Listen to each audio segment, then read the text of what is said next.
In alphabetical order, the Acura ILX. It was never as good as the Integra it replaced and always seemed like a charlatan. Thankfully, Acura's half-hearted attempt, now a decade old and 2 generations older than the current Civic, will be replaced by a new Integra for the 2023 model year. Adios, ILX. The second-generation NSX demonstrated that hybrid vehicles didn't need to be dull. Despite its continued relevance in the car world, Acura is eliminating their hybrid supercar even as the rest of the world's exotic vehicle manufacturers are about to release theirs. Bye-bye, NSX. There will be no Encore for the Encore from Buick. This is a subcompact SUV that is now DOA. Is that right? This automotive tidbit once accounted for nearly half of Buick's U.S. sales. Hard to believe. But its desirability faded with the introduction of the larger and less expensive Buick Encore GX, which outsold it virtually 3-1 in 2022.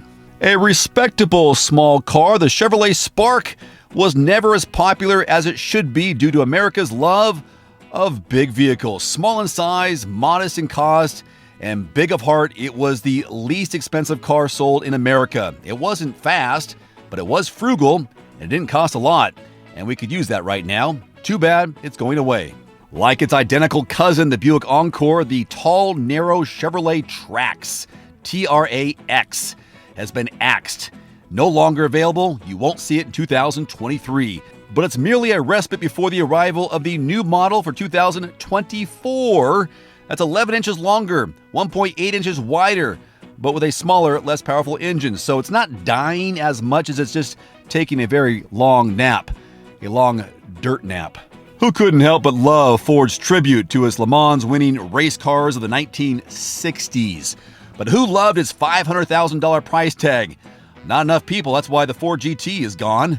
Nevertheless, Ford is transforming its lineup into one powered by electrons, not dinosaur remains. So there might be a high-end electric sports car in Ford's future, but not one fueled by fuel. Possibly among the prettiest mainstream hybrid sedans ever built, the Honda Insight.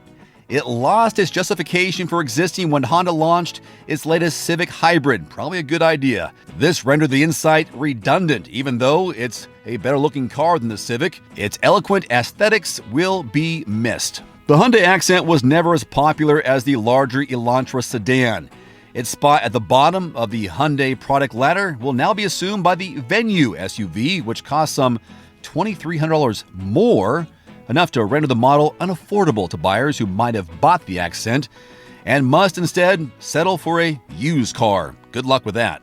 Hyundai also says adios, heave-ho, for 2023 to the Hyundai Ioniq.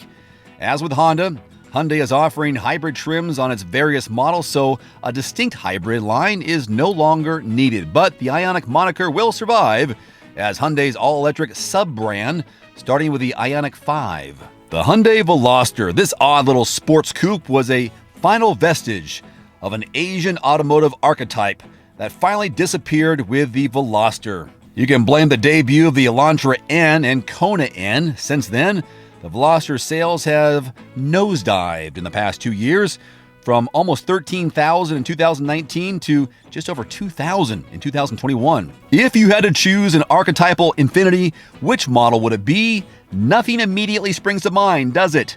Some would say the Q60 Coupe. While this is clearly Infiniti's most fun-to-drive model, it did little to help its image as a luxury brand that for too long was sold on price, not image. Bye-bye, Q60. Next, the Jeep Grand Cherokee WK. The Chrysler folks have had a habit in recent years of keeping the old version of a new model in production as a lower-cost alternative once a new model appears. It also helps increase sales. That's the case here, but who wants yesterday's news when you can get the latest? Bye-bye, Jeep Grand Cherokee WK. Starting at less than $34,000, the A-Class was Mercedes-Benz's least costly model in 2022. The GLA crossover, which cost less than $37,000, now holds that distinction. Still, one wonders why a luxury brand finds it necessary to offer models with mainstream pricing. Always overshadowed by the larger Rogue SUV and cheaper kicks, the Rogue Sport largely seemed unnecessary, yet it probably is. Instead of building something that looks and acts like a Rogue that was left in the dryer too long, something more distinctive is clearly needed. Retirees in Florida condominiums are in a state of mourning because the Toyota Avalon won't be around next year, at least not in a new version. The vehicle bearing the name of the island to which King Arthur's body was transported after his death has now entered eternal life with the mythical king. That's a deep cut. It remains to be seen if they will view the new Crown to be a suitable replacement to the Avalon. Once owned by yours truly, the Volkswagen Passat is no more. This American imposter was a mockery for those who fondly remembered and owned a European Passat. This one was truly its American cousin, oversized, perfectly serviceable, and possessing a personality as bland as a dinner at Olive Garden. Hey, wait, I used to work at Olive Garden. One final note, if you are in the market for a new vehicle soon, great. Connect with your local dealership and price and test drive at least 3 different vehicles. A vehicle's strengths and weaknesses can only be discovered when you are behind the wheel. My reviews can be good, but you need to test drive these yourself. Visit quotes.everymandriver.com, select the make, model, and your zip code, and you'll get invoice pricing in your area on those vehicles. Shop smarter with price quotes at quotes.everymandriver.com. Thanks for watching. Please click subscribe and give us a thumbs up. See you next time.